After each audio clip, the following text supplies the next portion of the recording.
Oromoo Minilik diigeessan deebisanii ijaaruun baroota 1970 hanga bara 1991tti deemee jechuudha. 91tti sirriitti qalbifadhaa. Maaliif handooteef saamunaa Habashaatiin mataa nu keessaa dhiquu yaalaa waan jiraniif. Waan keessa dabarre beekuu barbaachisa. Phase 1 1960 hanga 70tti the revival phase ummata keenya hojii dammaqsuuti kan hojjenne. 1970 hanga 90tti reconstruction phase yeroo Oromoo fi Oromiyaa ummata keenya keessa deebisnee ijaarre. Yeroo waraana bilisummaa Oromoo jedhamu ijaarre, yeroo adda bilisummaa Oromoo jedhamu ijaarre, yeroo sagalee bilisummaa Oromoo jedhamu ijaarre keessatti 80moonni kun yeroo ammoo wareegama qaqqaalii itti kafalle. Baay'ee deemne bareedaan keenya reconstruction hoggaa jennu tokko isin yaadachiisa. Oromoo har'a qoqqooduu barbaadan sadarkaa akkanatti nu damma'inetti bara dukkanaa san keessatti Oromoo ijaaruudhaaf jecha shiniga jechuudha yaadachuun ooltan. Magarsaa Bariifaan gargaarsa qabsoo kanaatiif gara Somaaliyaa hoggaa deeman amantiitti adda baasanii yeroo ajjeesuu deemanitti nu Oromoof gabbaane amantiidhaan adda baaneen dhumnu jedhanii yeroo dhuman sanitti yeroon sun yeroo Oromummaan itti ijaaramaa turte jechuudha. Waan tokko isin yaadachiisa. Bara 1986 baraan dhaladhe jechuudha akka Awurooppaatti. Nama Profeesar Mahammad Hasan jedhanitu jira. Biyya alaa dhaqee asirraa qabsoorraa biyya alaa hiree argate. Maal jedhan warri har'a Oromoo xiqqeessuun barallee xiqqeessan. Wanni Oromiyaa jedhamtu tuni mataa hayyoota muraasaatii fi daasporaa malee lafarra wanni jiru hin jiru wanni Oromiyaa jedhamu kijibaa jedhanii waan jedheen beektaa? Hin cinqaminaa jedheen. Oromiyaan mataa Oromoo keessa teenyan guyyaa lakkaatti malee lafarratti bat jettee buutee ijaaramti jedheen. This is 1986. Hayyichi irraa gebeeytan hin dhaadanne hin dhawwaaqe 91 Oromiyaan ijaaramte moo hin ijaaramne? Qubeen hojii qabatte moo hin qabanne? Mallas nuun kennine hin kijibanii bara. Dhiiga baaroo tumsaatiin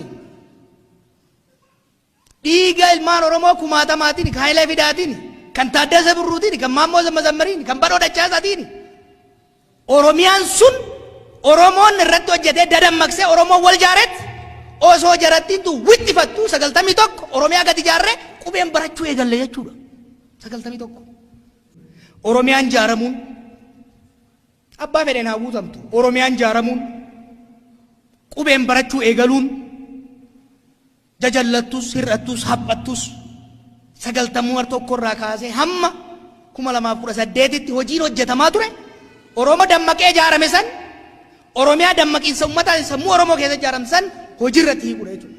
Qeerroo jennee irra ittiin hin jennu kun qeerroon kun 69 waraana bilisummaa Oromoo dura yeroo dhaabuudhaaf deeman jaarraan faan edaniitti ijaaran qeerroo ganamaa jedhama. Nama 36 osoo deeman bidiruun jalaa cabtee Somaaleetti hidhaman waggaa 5 achirraa deebi'ee dhufe. Sochiin keenya kun nu ala teenyee isin as teessanii gariin mana hidhaa ta'e kan finiinsuu dandeenye qabsaa'onni duraa wareegamtoonni nu duraa lubbuu isaaniitiin dhiiga isaaniitiin Oromoo dammaqsanii Oromiyaa barreessanii qubee hojiitti waan hiikaniif nummoo dhaloota san waan taaneef san irraa fayyadamneet sirna wayyaanee waggaa 50 nu nyaachuudhaaf qarriffaa qarachaa turte. Afaan qabattee qeetti akka gooltu goone jechuudha. Afaan keenya irra qancaree jira. Oromiyaa keessatti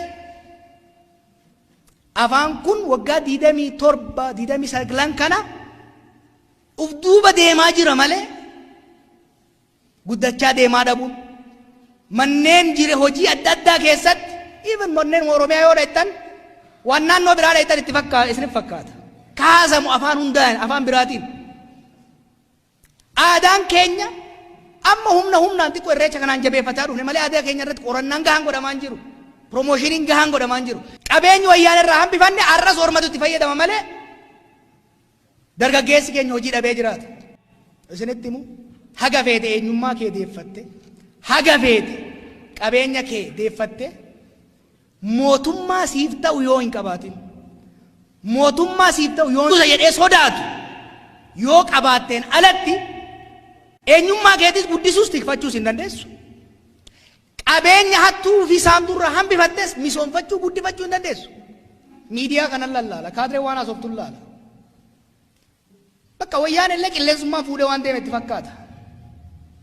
afaan oromoo kunis akkanumatti waan namni asiin ga'etti fakkaatan no waggaa 50 itti buqqaanee ifari mararaa jidduutti miti filannoon kun bakka takkatti kan ittiin ceesifnu malee akka gariin itti fakkaatutti yeroo itti qoosaatii miti ijoollee taphaa simbiraa lubbuudhaan nuuf filannoon kun ka amaanaa abboota keenya hiriyoota keenya asitti sabbata keessa nu biraa fixanii tarkaanfii takka bakkaan hin geenyu guututti tarkaanfii takka gara fuuloon duraa itti ceesifnu jechuudha. Kana akka yaadattaniif don't ever forget biyya kana keessatti waan nuti taane biyya kana keessatti waan oromoon tahe bineensi hin taane ilma namaatiif.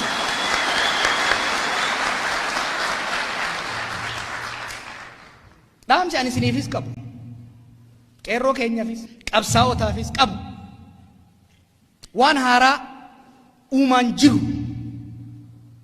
lubbuun teenyas qaariin keenyas kan abboota keenyatiin hoggaa ol bira qabuun baay'ee xiqqaadha. Filannoo kanas filannoo akka taphaatitti ittiin laalamu akka hin taane hubachuun barbaachisaadha. Gorsii fi dhaamsi ani deeggartootaa fi paartii warra biyya bulchuuf qabu.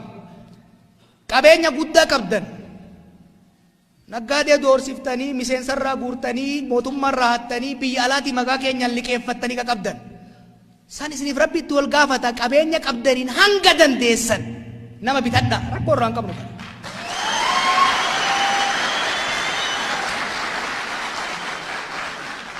Caasaa mootummaa qeerroo wayyaanee irraa ari'ee harka isin kaa'e isin harka jira.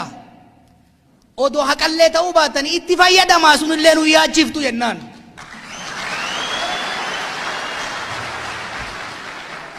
Miidiyaa mootummaatii fi warra alagaa isin wajjin jiru wajjin maqaa halkanii guyyaa nu balleessitanii itti jabaadhaa. Maqaan keenya onnee uummata keenya keessa jira hin sodaannu propagaandaa itti abuubaa jennaan. Warra Oromoo jibbu Oromiyaa diigee Itoophiyaa lumutti ijaaruu wajjin qubee walitti kaayatanii nutti jirtanii gaa'ila gaarii isin haa godhu itti jabaadhaa jennaan. Wanni hin fudhatamne garuu wanni hin fudhatamne mootummaa harkaa qabna jedhanii miseensota keenya hidhuun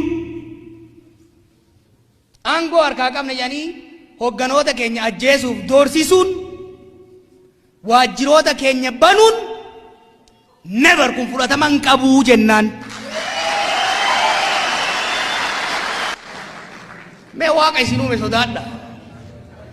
Ummata Oromoo waggaa 50 hir'isirraa seerraa haga mallasaatitti mootummaa tan harkatti kaayatanii faranjii haga chaayinaa araba haga gurraachaa sadaqaa kadhatanii tumanii hidhanii ajjeesaniif duuba deebisuu dadhabani. Warri kaleessa wayyaanee jalaa ba'e kuni ajjeechan sodaachisuun duuba deebisuu danda'a.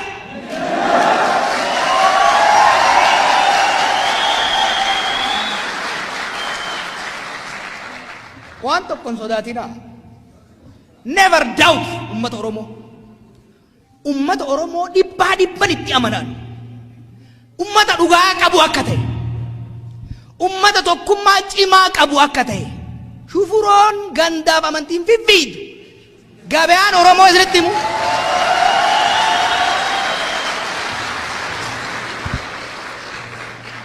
Itti himaa warra ofollaalee kanatti. Gabaan Oromoo